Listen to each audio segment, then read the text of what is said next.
Las fuentes del derecho.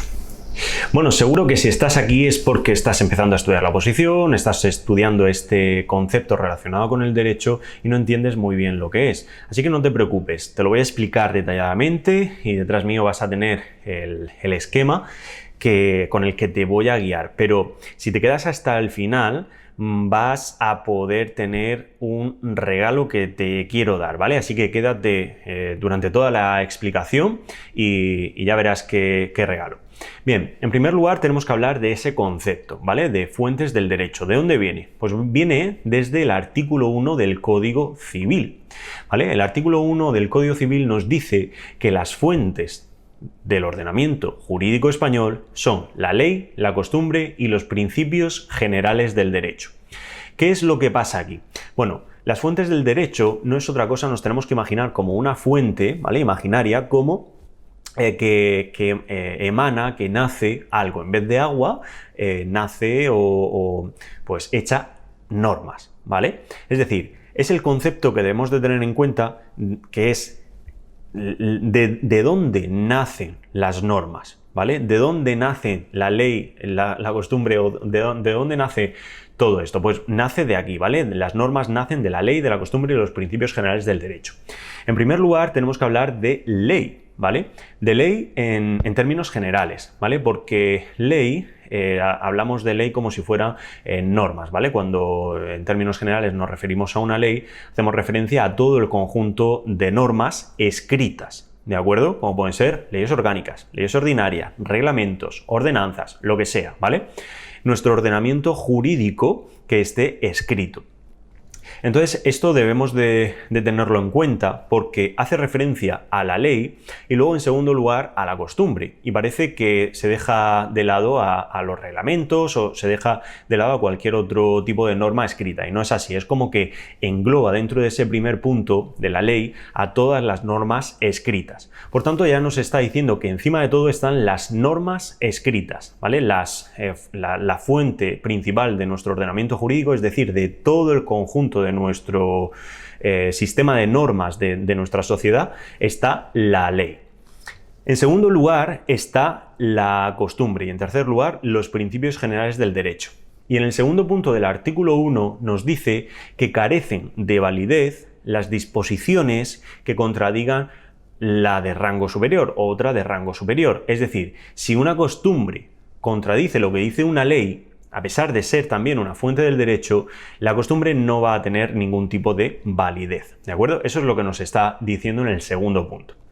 En el tercer punto nos habla de la costumbre en sí. Y tenemos que saber qué es, en primer lugar, la costumbre y cuándo se aplica la costumbre.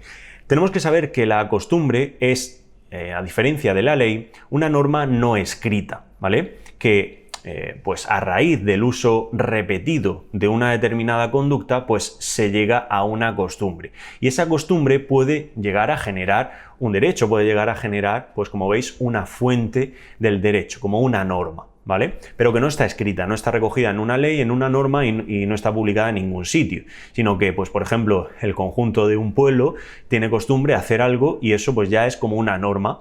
Pero claro, si existe una ley por encima, se va a hacer lo que diga la ley. Por eso nos dice, ¿cuándo se aplica? Pues tiene que aplicarse en defecto de ley, ¿vale? Es decir, si no hay una ley, se aplica la costumbre. Y si no hay una ley y se aplica esa costumbre tiene que no ser contraria, es decir, siempre que no sea contraria, en primer lugar, al orden público o a la moral, ¿de acuerdo? Y aquí incluso nos podríamos preguntar, ¿y por qué no nos dice el Código Civil que tampoco tiene que ser contraria a la ley? Bueno, pues básicamente porque ya estamos diciendo que si hay una ley que está por encima, pues lógicamente la costumbre no va a tener esa validez de la que estamos hablando. Entonces, pues bueno, por eso hace referencia a que no tiene que ser, o que, pues bueno, tiene que ser como si dijéramos, pues válida en cuanto al orden público y en cuanto a la moral. Y esto pues realmente es un poco subjetivo porque depende un poco en el tiempo en el que vivamos, en cuanto a la moral sobre todo, ¿vale? A lo que se considera hoy moral, mañana puede no serlo y al revés, ¿vale? Y viceversa. Entonces, esto debemos de tenerlo en cuenta, estos conceptos, y también ponernos en el punto de cuándo se redacta este artículo, porque si sabéis, el Código Civil data de hace muchísimos años y, lógicamente, no está al orden del día. Esto es como una idea general, ¿vale? Que quiero que entendáis. Y luego también la costumbre debe resultar probada, es decir, se debe motivar de que realmente existe esa costumbre de hacer o de no hacer algo, ¿vale? Entonces, las partes en un juicio pues tienen que declarar tienen que demostrar que esa costumbre existe, ¿vale? Pero ¿qué pasa?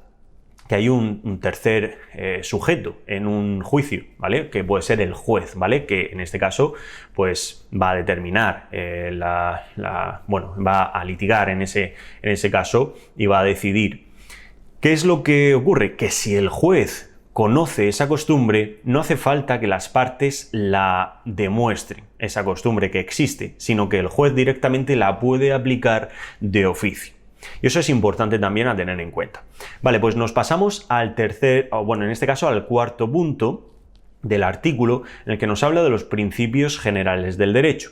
Los principios generales del derecho también tenemos que saber cuándo se aplica. En primer lugar, debemos de decir ya directamente que los principios generales del derecho son una serie de principios más generales, universales, que lo que hacen es complementar, como si dijéramos, están de apéndice al ordenamiento jurídico, ¿vale? A todas las normas, pues hay una serie de principios que se le pueden ir acoplando, se pueden ir teniendo en cuenta para legislar, para crear normas. Por eso nos dice que complementa el ordenamiento jurídico. Pero si no hay ni ley ni hay costumbre, pues se van a aplicar unos principios, esos principios generales del derecho, ¿vale? Entonces, ¿cuándo se aplica? Cuando no haya ley y cuando no haya costumbre. Y, lógicamente, sin perjuicio incluso de su carácter informador del ordenamiento jurídico, ya sea a nivel escrito o a nivel consuetudinario, es decir, de la ley o de la costumbre, ¿vale? Que os estoy comentando. Entonces, estos son los primeros 4 puntos más importantes para entender esas fuentes del ordenamiento jurídico: ley, costumbre, principios generales del derecho. Como veis, algo muy, muy fácil, pero que cuando empezamos a estudiar esto parece que nos lía un poquito.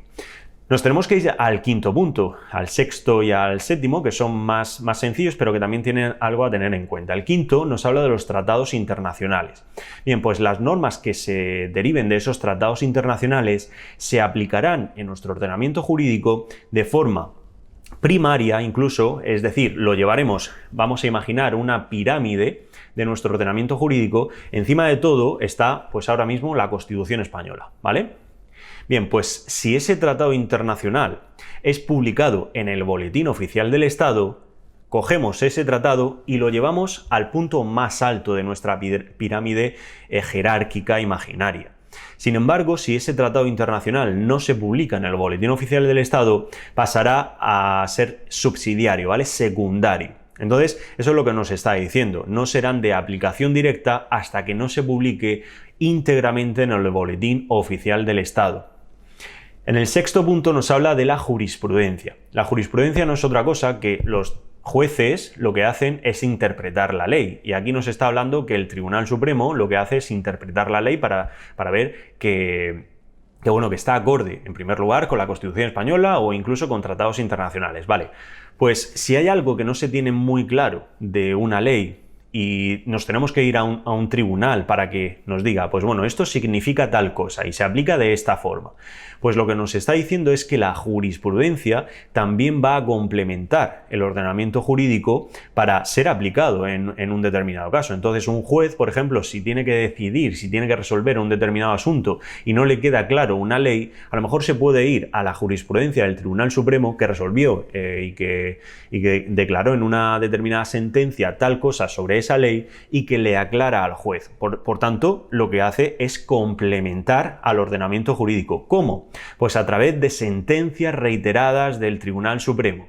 Esto incluso podríamos llevarlo a las sentencias del Tribunal Constitucional a la hora de interpretar en este caso, la Constitución española, ¿vale? Que es de lo que se encarga, ¿vale? Pero en este caso, la jurisprudencia lo que hace es complementar el ordenamiento jurídico a través de esa doctrina reiterada que el Tribunal Supremo, de forma reiterada con esas sentencias, lo que hace es interpretar la ley, la costumbre y los principios generales del derecho, es decir, las fuentes de las que estábamos hablando antes.